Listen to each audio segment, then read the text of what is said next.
Hey everybody, it's Coach Rory. I want to do a series of videos after practice to help go over some of the things we covered for kids who haven't played as much and even for kids who have, just to help us think through some things when we're not at practice. Rules for parents. This is kind of lighthearted, but not really that lighthearted. Baseball is fun. Our practices are fun. Our games are going to be fun. We're going to be positive because it's the greatest game ever. And what we want more than anything is for kids to want to keep playing baseball. A lot of that comes with winning and doing well, and we get that. But these videos make it fun. If it takes 4 or 5 times, if someone's not getting it right away, no frustration, parents, right? We're here to learn. We're here to teach. These kids are 7. So whether we're watching baseball from our kids or Major League Baseball, let's try to learn it. Let's try to love it, but keep it fun. This is kind of a joke, but I've decided that if any kid tells me these videos are terrible because my parents yell at me the whole time and they give me tests that I hate and I can't get them right, then I've decided that the appropriate punishment will be you have to throw batting practice, the parent, to Lincoln's team, my older kid's team, from about 40 feet with no protective screen, which will likely remove you from existence on this planet because those kids hit the ball unbelievably hard. So let's get to today's topic of force plays. Force plays. We covered this today. We want to get people out in baseball. Force plays are one way we get people out. So let's review the ways we can get people out and then talk about force plays. How do people get out in baseball? Right? We know a couple of easy ways, right? How does the batter get out? Let's start with that. The batter gets out if it strikes out. Everybody will strike out at least once this season. 3 strikes and you're out, that's 1 out. What's another way people get out? A batter gets out. If a batter hits the ball and we catch it in the air before it hits the ground, the batter is out. Those are 2 ways we can get it out. A third way we can get it out, and this applies all the time.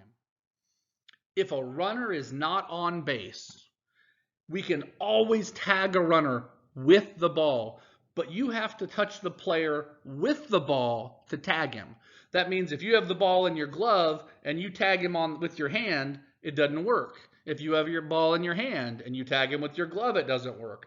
To tag a runner who's not safe on base, you have to actually touch the runner with the ball or with your glove while it's in the ball.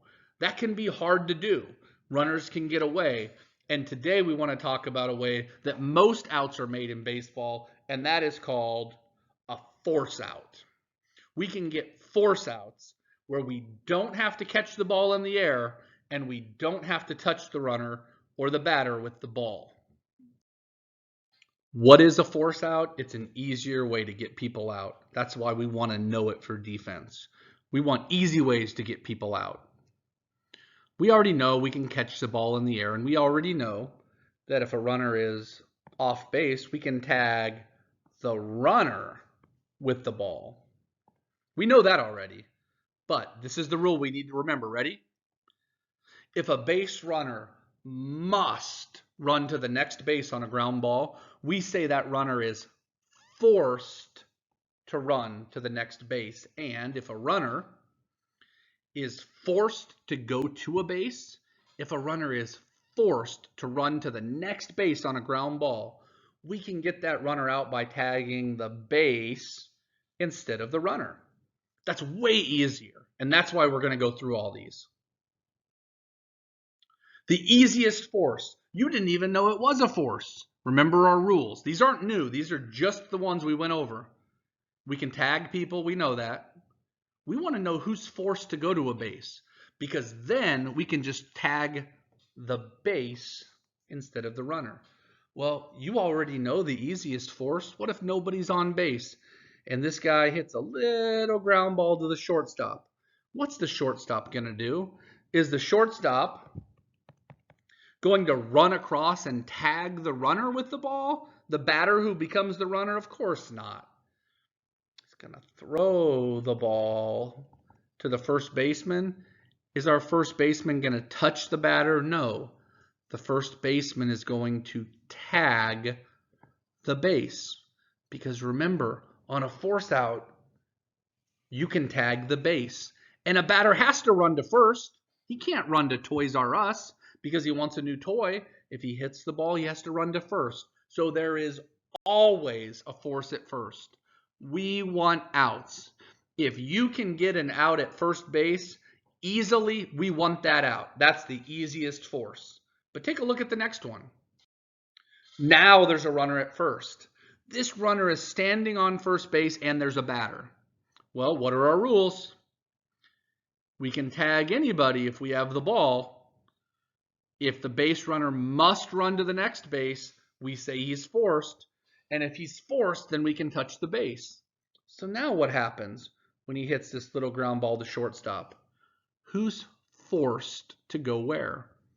Well, this guy has to run to first, and there can only be one runner on each base.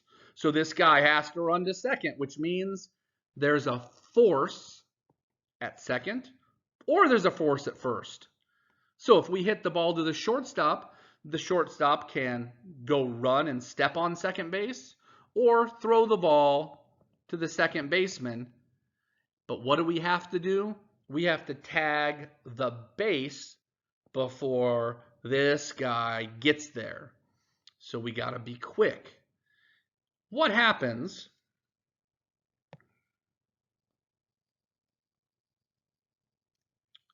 if a ball is hit right here to our first baseman? Well, we know that we could get a force at second, but that's going to take a lot. We're already here. There's a force at first. We're going to take that force.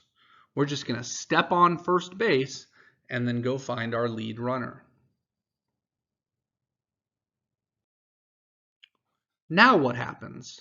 Now they have runners on first and second. They had two really good hits, and they've got runners on first and second.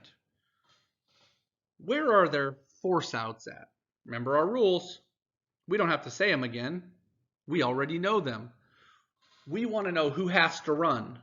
Well, he has to run to first, and if he has to run to first, he has to run to second. And if he has to run to second, the guy on second has to go to third. On a ground ball, those guys all have to run to the next base.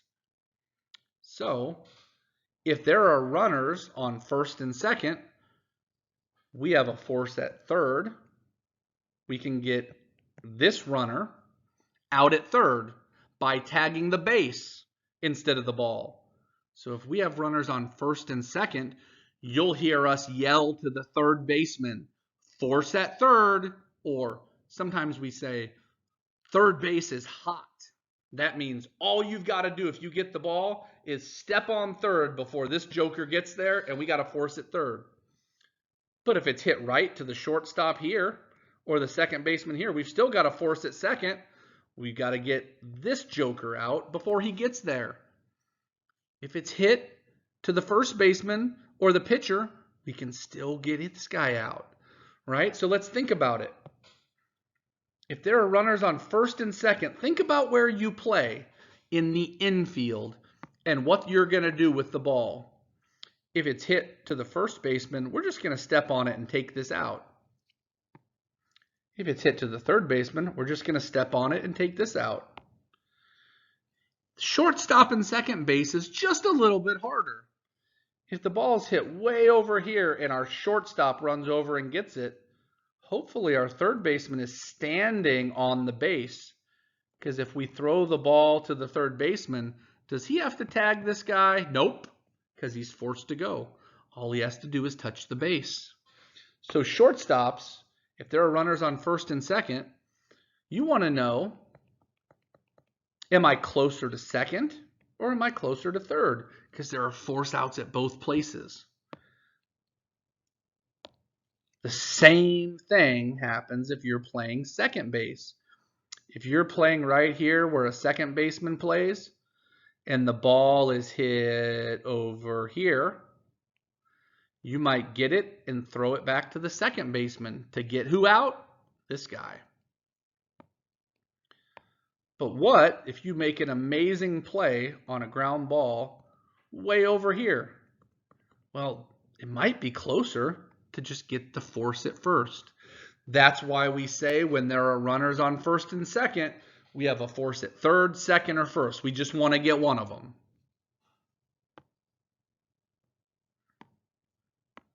All right, go back and watch this one again. Watch this part of the video again because it's super important. And you have to understand this before you get to the next one. Now what? Now we got to use our thinking brains. There's only a runner on second.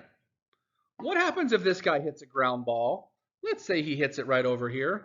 Does he have to run? He does not have to run. Why not? Because the batter has to run to first. This guy can stay right there. There's nobody forcing him to go. Remember last time there was a runner on first, but now there's not. This runner on second on a ground ball does not have to run, so there's no force. We can't tag third base and get him out because he's not forced to go. The only force play is at first base. If it's hit over here to our third baseman or shortstop, we have to get people out. We can only do it in two ways. If this guy runs, we have to tag him. We have to tag the runner, not the base. Or we can throw it to first base and get out who? The batter. What about now? There's a runner on third.